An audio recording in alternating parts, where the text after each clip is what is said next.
Hi everyone, it's me, Darlene. I am here to talk a little bit about the fair that I went to last night. If you haven't watched yesterday's video, please go do that. And I don't know exactly when this one is being uploaded. I'm recording it on, what is this? Wednesday, September 13. This is 2023.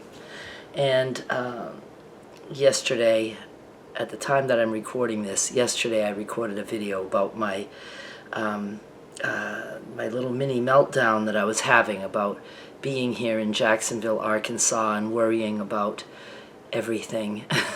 And I was telling you guys that I was going to a fair that night, last night, and I didn't really want to go. So I'm going to talk about that. Before I talk about the fair, I want to talk about something that's very important to me, not just to me, but I know to many others. I don't know how many comments I got, and I still have a lot to push through, but I got a lot of comments on my video, a lot of people relating to what I was going through, and I will explain, because I know myself. At the moment when I'm going through that, I feel like I've maybe lost my mind, and I try to remind myself, I will get past this. It really was... it really had a lot to do with just anxiety and being out of my element. So we'll get to that. But one of the most popular comments was people saying, stop overthinking. That is like a fucking knife in my heart. A knife in my heart. And I know a few others did leave comments under some of those comments. And somebody said it perfectly in the comments. And I know I've touched on that a little bit, which I'll explain after. She said if somebody says something like, stop overthinking, it's like telling someone who's suffering from depression to cheer up. It dismisses what the person just said. So when I was talking about how I overthink things, for somebody to tell me stop overthinking is telling me don't be who you are. We love you, Darlene, but anytime you say something that we think you shouldn't be doing, we're going to tell you to stop doing it. That's not loving me. Anybody who knows me, or even if you don't know me, even if it was the first video you ever watched or anybody else's video, if somebody is spilling their heart out to you in details, because I do that, I open up to you guys, because that's what my channel is about. It's not just about earning money. It is about explaining things, hopefully to help other people who go through the same bullshit that I go through. So for somebody to tell me to stop overthinking, and there's quite a few, and some of them I deleted because they were saying it even in a snotty way. Oh, all you ever do is overthink. Get over that shit. You know what I mean? It's that kind of thing. Maybe they weren't even saying it in that tone. I don't know, but that's the tone I took it. So it was deleted. For saying those things, it really makes me feel bad, not for just me, but for everyone.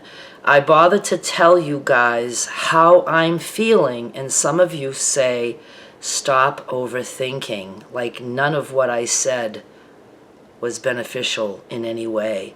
Everything I said was beneficial to me. You know who got the most out of my video that I uploaded yesterday? Me. I did. I got the most out of it. And that's what happens to me, and that's why I do this, because it's like therapy for me.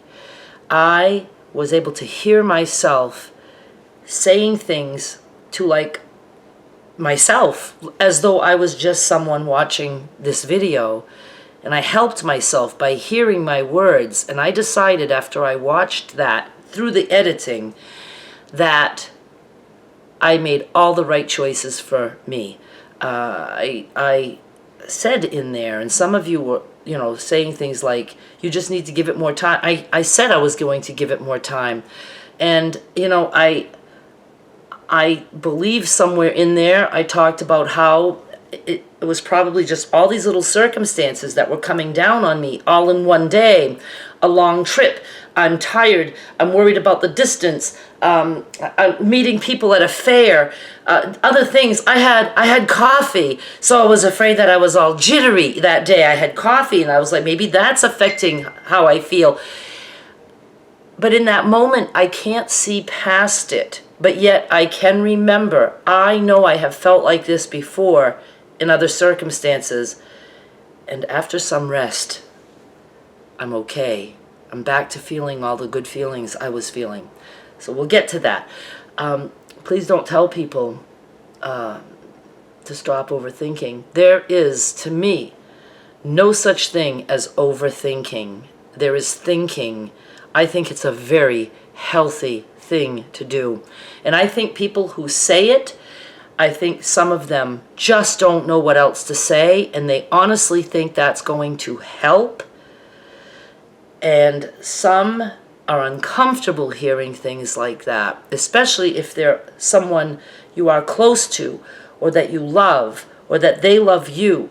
They don't know how to fix all that bullshit you just spewed out at them, so they're just going to say, stop overthinking. Just get over it. Move on. Don't worry about it. All these things. And if you are with someone that you're dating, you're just seeing, you're getting to know them, you love them already, if you tell someone your true feelings in a well thought out manner, because you thought about it a lot, and they dismiss you by saying, stop overthinking, fucking run from that person. Run. It either means they don't care about you enough to have listened to what you said, and they don't know how to reply. Even if they don't know how to reply, if they listened, they could say something like, I really don't know what to say about that, but I want you to know I listened, and maybe you can help me to understand. Something like that, that they want to figure it out. They want to get to know you. But if they don't come out with something like that, then the only other thing is probably, again, they're uncomfortable, they don't know what to say, and they don't even know how to say, I don't know what to say. You don't need that in your life. You need somebody who's more baked than that, not in that kind of baked. I know a couple who were baked. Don't need that. You know what I mean? You need somebody who is more, especially if you're my age. I'm 63. If a man doesn't know how to say, I don't know what you mean, I don't want that man in my life, all right? So there's that. There's no such thing as overthinking. There's no such thing as worrying too much. Worrying is worry. Overthinking is just thinking. For someone like me, it's the healthiest thing I can do. I can think about it and try to figure it out. I'm a thinker. I'm an entrepreneur. I have successful businesses, quite a few successful ones in the past 30 years of doing that. I have to think things through to have a successful business. So why shouldn't I think things through to have a successful relationship? The other thing is live in the moment. Don't think about the future. Don't think about that. Don't worry about what's going to happen. And I've recently been told these things about the problem that I have of overthinking. Like it's a problem that I need to fix. And also that I look ahead and I should not be doing that. And I'm going to tell you a little story to see if this can make sense. Skylar and I were walking on Wells Beach one time, and we were walking in water that was maybe this deep. And I'm walking and I'm carrying things, and I didn't know because I couldn't see it, but there was a big hole that a kid had dug before the tide came in.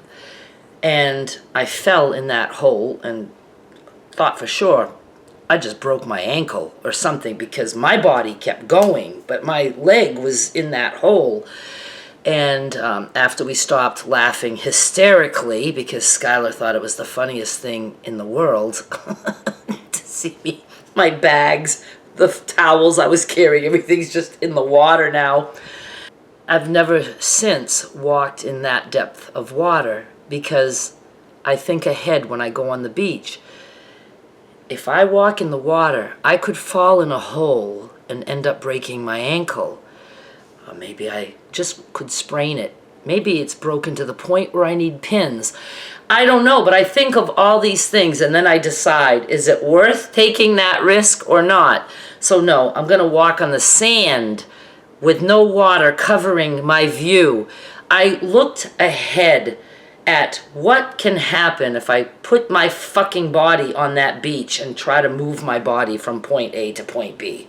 I could end up with pins in my ankle, or I can stay maybe safe by walking on regular sand.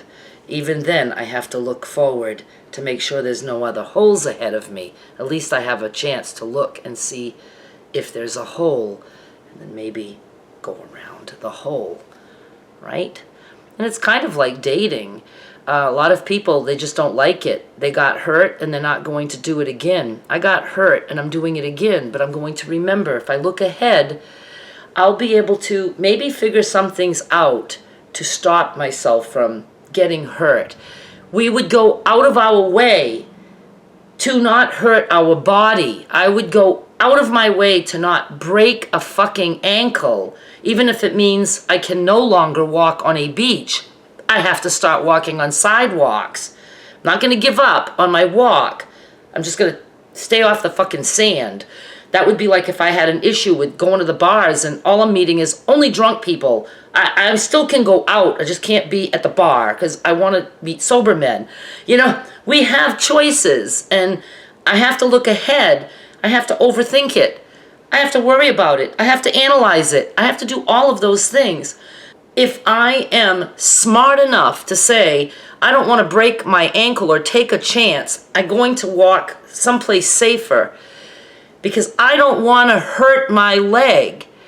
Why can't I do the same thing and look ahead and try to see what the dangers are if I don't want to break my fucking heart, right? I don't want my heart to get broken. I have the right and the capability of at least trying to look into the future and seeing how this could play out. That came up big time in my comments. Don't worry about the ride. Don't worry about the 2.5 hour ride. Of course I'm going to think about it, worry about it, analyze it, look ahead and see what that could do for us. I'm not moving. He's probably more able to move than me. I'm staying near Derek and Skylar at least until she's out of school. I didn't move from Maine to be in the same apartment complex as my son so I can enjoy being with them and doing the things they do. I didn't do that just to move away now. I'm not doing it. And any guy who knows me knows that. So distance between me and Blue Eyes could be a problem because I might get very tired of going back and forth, and he might end up getting tired of it too. I need to think about that. I know there are other options. Somebody suggested taking a bus. I've already looked into that. I've done all this stuff because I'm overthinking, right? Thinking about it really hard, trying to see what would work. First of all, the bus would never work because by the time I actually get there with stops, the ride to Memphis, him picking me up in Little Rock, the day is longer. It'd probably take me 4 hours to get there instead of the 2.5 that I can do driving my own car. All right, so yes, I've planned all this. So again, people who say you're overthinking, just let it be, let it play out. I just can't do that. I don't want to. And I think it's a healthy way to walk through this fucking world is to learn from our past. It's okay to look at the past too. That's how we get better at things. You know? If I make a paper bead and the first dozen that I make are pieces of shit, I've learned how to roll it better the next time. And then I was like, ooh, maybe next time I could try this. That's how we walk through life. We learn from the past. We live in the moment knowing that we can make good decisions for the future because we learned shit from the past. All right? Please don't dismiss people. When they're telling you what they're going through, it's okay to say, I understand what you're going through. You don't understand, it's okay to say, whatever happens, however you have to deal with it, you'll end up making the best decision for yourself, Darlene. I trust you, Darlene, that you will make the best decision for yourself no matter what you choose. That's all you need to tell people. Don't use the word don't to anyone at the beginning of a sentence. Don't think about it. Don't cry. Do you tell somebody whose loved one just died, just don't think about it? You're overthinking. Stop crying. You'll get over it. People don't do that when it's death involved. But people don't realize it's not just death that we lose, we mourn over, we grieve over, or that we just feel bad about. I always say try to think of replacing the word. Instead of saying stop overthinking, say to yourself, stop being yourself. Would you tell me that? Would you tell me that? Stop being myself? Most of you are here because you like me in the way that I talk. So replace the words and then say, should I still say that? Probably not. Stop being yourself, Darlene. Okay, the fair. Let's get to that. When I left you yesterday, go watch that video. I really didn't want to go to the fair. There was going to be other people there. I was nervous about it. I was tired. We went to the fair, and I enjoyed the ride there. I was able to relax. See, yesterday I spent mostly alone. I was recording for you guys, and then when Blue Eyes came home to the apartment, he talked to an old woman, a neighbor, and he ended up taking her to the store. And then he had to go back out on a job site. I was able to record, to edit, and I had a lot of resting time. Then when he got home, we were ready to go to the fair. I mean, I was all ready. He said, when I come in, we'll be leaving. So I said, okay, I'll have everything ready and we'll go.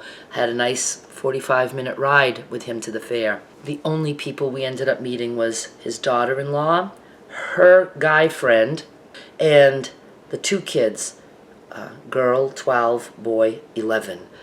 And I liked them right away. The kids were really, really fun and nice, especially the girl.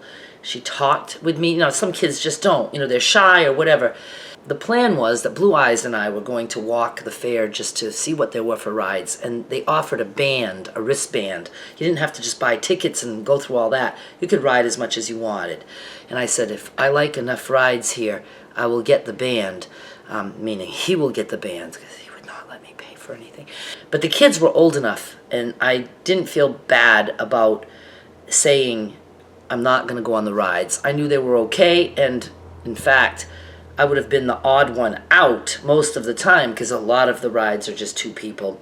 I thought, I'm just going to walk around with Blue Eyes and we'll do whatever. I was comfortable with that, and we got to watch the kids go on the rides, and the lines were not long, but I still was okay with not riding. I said, this is enough for me right now. And we got to spend quite a bit of time at the fair alone, so I liked that too. And it was cool temperatures. I wasn't hot. I was after doing quite a bit of walking, but I was comfortable. The sun wasn't beating down on us. I mean, I couldn't have asked for a better day. So we started by going the whole round, and it's not a big fair like the other one I went to. The other fair was so busy, and it was at night, and with all the lights, it was like I was suffering from vertigo just by walking on ground and worried to bump into people and all kinds of things. So that fair was stressful, and that's what I was imagining. Even though I loved it, it was a more stressful fair for me. This one was chill, and I knew right away I'm going to be okay through this entire fair night. And I was, and Blue Eyes and I started by going to the buildings that had a lot of people promoting their businesses. And while he was chatting with them, every table, he would chat with them.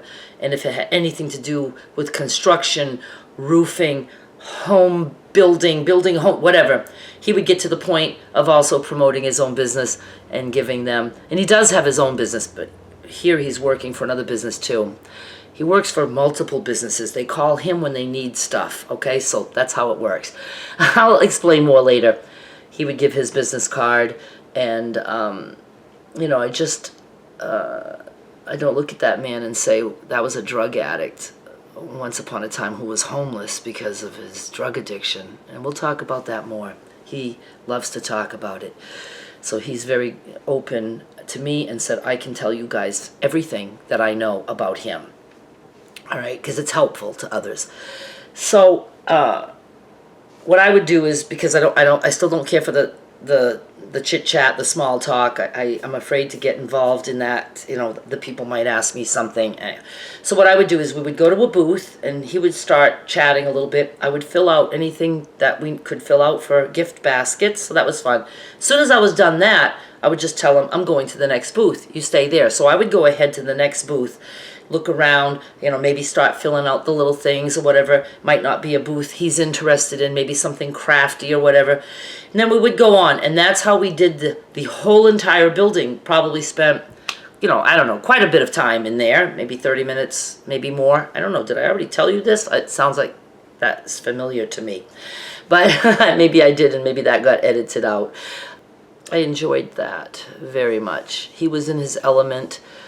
He you know, was getting things like a free bag, a free Frisbee, and pens, and, you know, so he was collecting these things as a homeless person would, and I would collect them too. I wanted some pens. And after we were done all that, I think we might have walked around to find the kids again, and I said, you know, are you okay with not, he's like, oh no, they're fine, they're, you know, they can do their thing. He says, we can walk around. And he has a harder time, like watching rides and stuff makes him dizzy. A lot of things going on here. So he was happy with just doing what we were doing.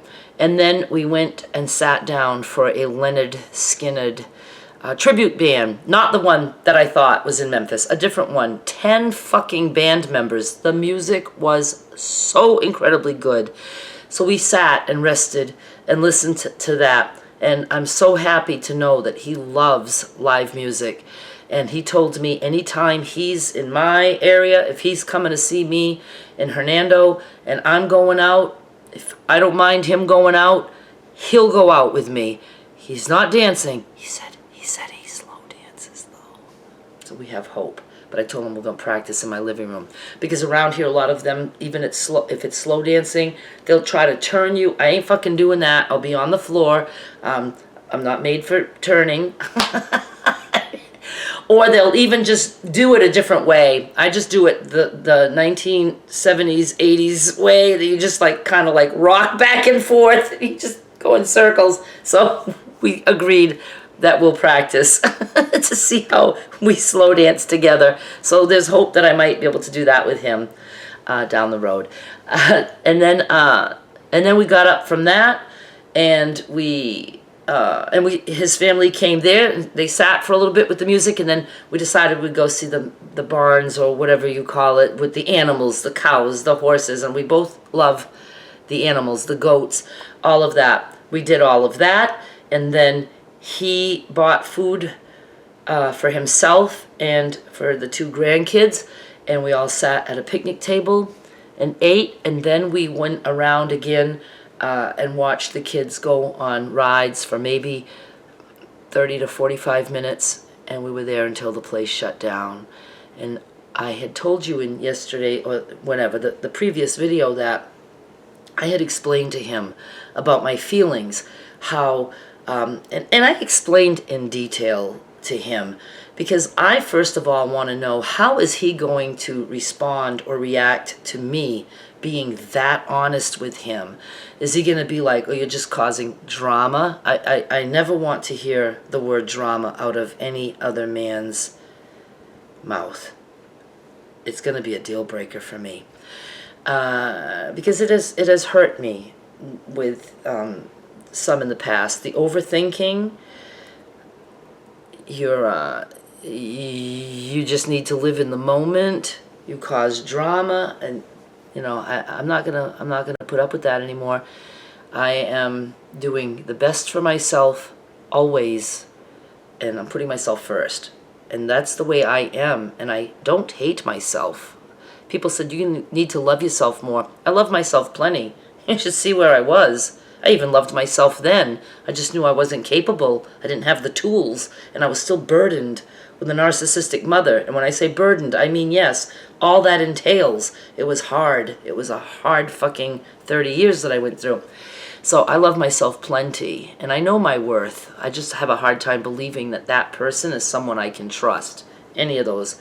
I don't care how good they are to me. It's going to take time to get used to that. Okay? It's not a problem with how I feel about myself. It's a problem with how I feel about how others feel about me. So he knew in detail that I was struggling. He knew without me even saying anything. The minute my heart sank when I was having that meltdown, I felt everything I felt about him drain from my body. And he knew right away. He's like, something's wrong. What's the matter? And we talked about it, and I was very honest with him. And I also said, but I get like this, and I'm sure tomorrow I'll feel different. But he was worried. He didn't think that I would feel different tomorrow. And he was upset, and he talked about it with me, and he told me how he feels about me, and how, please, let's just give this a little bit more time. And I'm like, I absolutely am giving it more time. So we had those discussions, and I was very happy that he didn't run from that. He also told me how he was feeling, and so we were good, and we were just gonna, he was gonna give me a little bit of space just to let me calm down. And I almost think that's why he took us away from the kids and his daughter-in-law. I don't know, I didn't ask him that, but he saw to it. I believe that was planned, that I was going to have some quiet time with just him. And I did. And by the end of the fair, every feeling I had for him was back. Every bit of it, like it had never happened. And so on the way back, I explained that to him, and tried to get him to know that my feelings hadn't stopped for him. They were just covered up now by stressful things in my life, and why they're stressful, and just these little things. And then I told him, I said, look, next time this happens, I said, because I'm sure it will happen again, I'll just tell you I'm having one of my stressful meltdowns and probably caused by this, because I can pinpoint the things that might have caused that. And it might be I'm out of my element, I'm not in my own home, there's too much chit chat around me, things like that. I'll be able to pinpoint, and so he'll feel safer knowing that I just need space, and I'm not just dumping him, because he felt like this was the beginning of me dumping him. And I can see how he felt that way, because I did talk in depth as to how I was feeling. So don't worry. And he knows that I'm talking about this. Some of you think I shouldn't be talking about this. He's on board with it, and don't worry about it. And he is also reading the comments. It's all good, and I can't even believe that there's a guy who's so on board with the way I think and feel about things, and that he is also that way. I think we're both anxious attachment, and I think that's a better match than anxious and avoidant. Look at those words up. Anxious attachment, avoidant attachment, and there's other attachment styles. And you'll probably find yourself in there. And if you're struggling all the time with relationships, you might be struggling in that you fall for them, but then you're constantly worried. You're probably an anxious attachment style. If you fall for people and you don't want to, you're constantly backing out, you're avoidant. And I think when I get worried, I think I switch from anxious to avoidant. When it becomes too much for me, I want to all of a sudden avoid that person at all costs. And I'm going to work on that, and I'm going to get there by thinking a lot, not overthinking, just thinking a lot, worrying somewhat, analyzing everything, and looking to my past and looking to my future. That's how I'm going to work it all out. All right, you guys. So I'm in a good place. I enjoyed the fair. Totally enjoyed it. And it made me happy that the feelings I have for Blue Eyes were not gone for good. They were just covered up by other circumstances that were going on. And I'll know that now in the future. I'll be able to look at that more. I used to even feel like that about my own husband. There would be times that I would just fucking check out. And I was 100% sure this time I'll never recover from this. Never. And he'd be like, what the fuck is wrong? Nothing has changed. I haven't done anything. I'm like, I know, I'm sorry. So for whatever reason, something was going on with me that made it so that I couldn't even love my own husband, not even a tiny bit. I was repulsed. And that's what I was getting with, like, I don't want to go to the fair. I don't want to walk around with this guy. You know what I'm saying? I can lose it to that point, but I didn't lose it. And I did have a therapist tell me that when you feel like that, you haven't lost anything. It's just other things coming in that are making you feel like you've lost that, but you haven't, and all those feelings can come back, and so far they always have. So it's all good. I know I've gone on and on about this. So now the plans with him can change, and he knows work, number one priority for him. I want it to be number one for him. I want that to be his number one, and and he knows that my dancing is somewhat of a priority. That, he's like, would you at least visit me once a month on a weekend? I'm like, yes, I will commit to once a month weekend with you if we get to that point. I'm not that hard ass about it, but I absolutely have to continue to go out. I need that balance, and this is a Wednesday. He's taking me home tonight. He does not have the job he thought he was going to have in the morning, and so he said, I don't have to leave at 4 a.m. in the morning, and he knows I wanted to go home so I can rest, so I can go out with Jeannie to Lafayette's for Rock the Boat. It's a 7 o'clock start. We like to get there an hour before so we can have girl talk. So I'm leaving the house at 5, and I was like, I can't go home on Thursday. I need time to recuperate. So he's taking me home tonight because he just wanted me to stay another night. Taking me home tonight. He's staying Thursday night. And now he called and said that it looks like he might be free through Saturday or Sunday. And he said, if another job doesn't come up, would you want me for that long? And I said, yes. And he said, I'll go out with you and your friends. And I said, the only thing is Saturday, we got a double show, 6 p.m. Area 51, and then 10 p.m. sold out. 2 favorite bands. And so I'll be there probably at 5 with Jeannie for the 6 p.m. until 1 a.m. Is when we would leave. And I said, that's a very long time. So he said, maybe I could just come for the second show. And I forget, he's from Memphis. He knows. And yeah, he's from Memphis, but he lives in Arkansas now.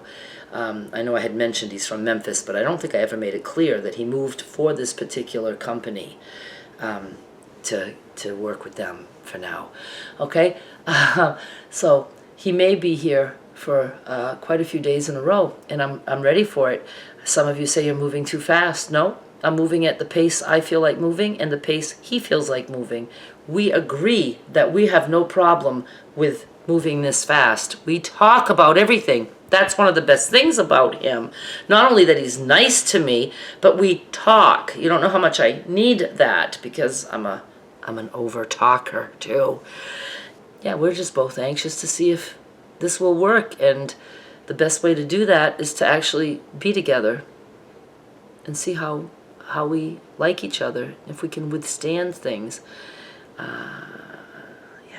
That doesn't mean this is my guy. I want you guys to know that, because so many of you are like, we're so happy you found the right man, and doesn't mean that. It just means that I'm open-minded to wanting to learn more about nice guys, how that's going to make me feel. It almost scared me away there because, again, I'm not used to that. And I'm like, and I honestly think something's not right with this guy, because people don't just act like that. It must be fake. He must just be love bombing me, telling me nice things. And that exists. Somebody can be like that at the beginning. I'm not feeling that with him. But that can happen. You gotta keep your fucking eyes open, your ears open, and you have to have that brain thinking about things. You have to. You have to notice the red flags, and also notice the green flags. There's a lot of good in this guy. I haven't found a red flag with him yet, other than things that, and I will say it sounds so shallow, but my hope for a guy not only a dancer, he's not a dancer. I've given up hope on that. Now my goal is somebody who at least will like to listen to the live music and enjoy the fact that I'm dancing, and he seems to enjoy it when I'm having fun. So that's all good. But I wanted a tall guy. He's not tall. He's probably maybe just a couple inches taller than me. I'm 5'3". No, he said he's like 5'7". So that is taller than me, but if I'm wearing my heel, boy, that puts us, it looks eye to eye. And at first, I was like, fuck. And my friends know that I like a tall, lanky man. He is not tall, and after knowing him for the first, I don't know, week and a half, that didn't matter to me at all. So apparently that wasn't a deal breaker for me. I kind of like it. I like it like when he hugs me, I don't have my head on his chest. You know what I mean? I can actually like hug him back. I can reach around his shoulders. I don't know if you guys need to know all this. I guess again, it's like I never thought I would accept that. And my mother's the reason, because my mother married my father. She was 5'2", he was 5'4", and for his entire life, she told him how much she hated that. I mean, I heard it all the time. And my poor father, it's like, why did she have to do that for all those years? It's just, they were together, what, like 60-something years. But when he died, and she cut him down all his life, made him feel bad about his job, his work, and he was just the nicest man and completely provided for my mother and 5 kids. She always had her own car. He, bought a house, and he worked 2 jobs his whole life. A full-time job either in a mill or later when I was growing up as a custodian in the school system. And he was a lobsterman, which is a very difficult job and no guarantee of making money. And in one storm, he could lose all his traps. I mean, it's just... And she put him down. So to me, it was a bad thing, I guess, to marry somebody not much taller than you. And I decided I don't want to listen to my mother's advice anymore, because she always said, don't ever marry a man that's short. You want a tall man. How about I stop being like my mother and I start being... Does it show that I just cried? I've decided, okay, apparently I can't get through the end of this video. I just wanted to say that last night it dawned on me that I'm still trying to be a lot like my mother, because she was my mother. And it's hard for a girl, especially a child, to ever look at her mother as anything but honest and wonderful. So I always believed everything she said. That's why I always believed that I had to be bad, a bad child, because she would tell me that. But when I came along, apparently I was so bad that I was lucky she kept me. So my mother telling me that my father was like somewhat not good because he was short stayed with me.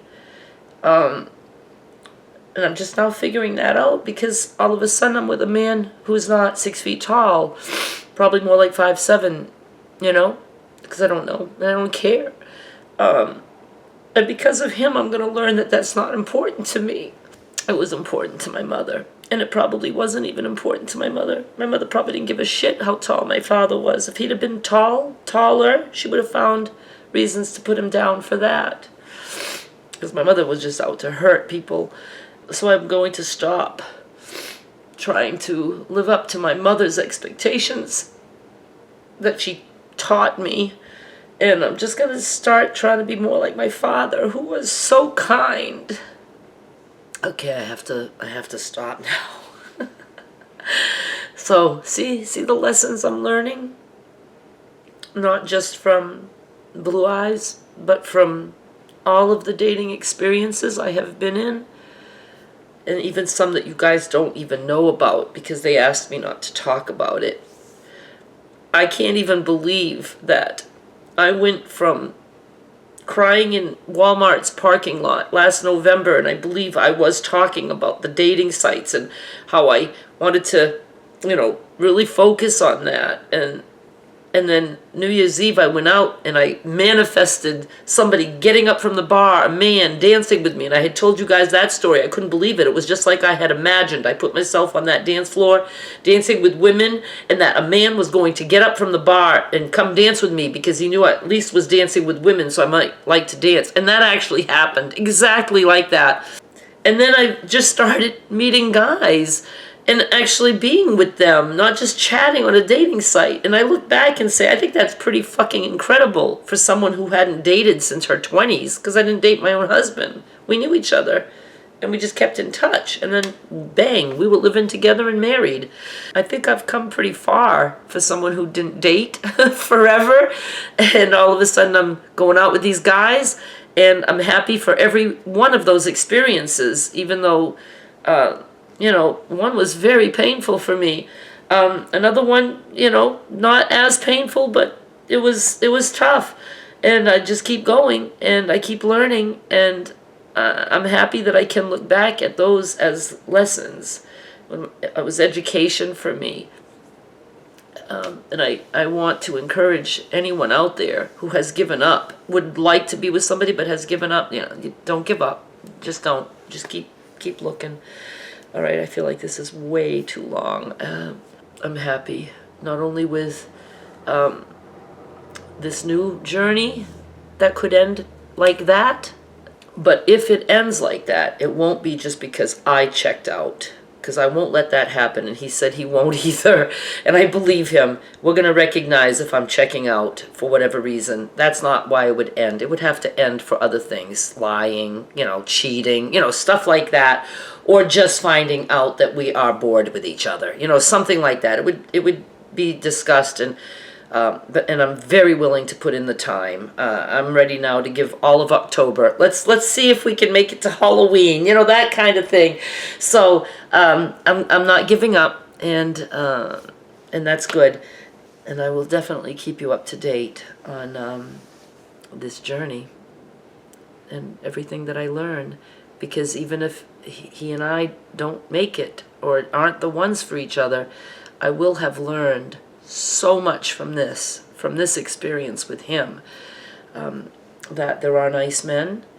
I will slowly accept the fact that they like me. They don't have to be 6 feet tall. All right, I'm going to say bye now. Thank you so much for watching. Please subscribe. Bye.